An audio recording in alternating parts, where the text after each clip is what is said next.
Azərbaycanda epidemioloji vəziyyət tam sabitdir. Avropa İttifaqı ilə Azərbaycan arasında ölkəmizdə epizootik durumun daha da sağlamlaşdırılmasına xidmət edəcək yeni Twinning layihəsinin təqdimatında bu barədə məlumat verilib. Azərbaycanda epidemioloji vəziyyət tam sabitdir və dabaq xəstəliyi ilə bağlı peyvəndlənmə işləri artıq başa çatıb. Kənd Təsərrüfatı Naziri müavini Seyfəddin Talbov deyir ki, hazırda isə xırdabuynuzlu heyvanlar arasında çiçək xəstəliyi ilə bağlı peyvəndlənmə işləri aparılır. Bu işlərin sentyabrın sonuna qədər başa çatdırılması nəzərdə tutulub. Ümumiyyətlə, ölkədə əhalinin ərzaq təhlükəsizliyini təmin etmək və epizodik durumun sabitliyi üçün tədbirlər davam etdirilir.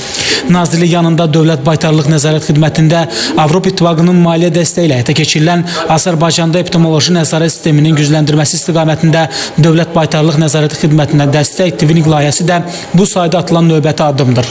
Bu Twinning layihəsinin əsas məqsədi ölkəmizdə ərzaq və qida təhlükəsizliyinə töhfə vermək, epizodik durumun sabit saxlanılması üçün baytarlıq xidməti potensialının gücləndirilməsi üçün deməli beynəlxalq təcrübəyə uyğun tədbirlərin həyata keçirilməsini nəzərdə tutur.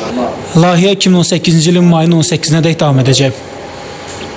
Bu layihə Avropa İttifaqı ilə Azərbaycan hökuməti arasında sıx əlaqələrin nəticəsidir. Bu bizim birgə həyata keçirdiyimiz sadəcə 9-cu layihədir. Layihə Azərbaycanda epizodik durumun daha da sağlamlaşdırılmasına xidmət edəcək.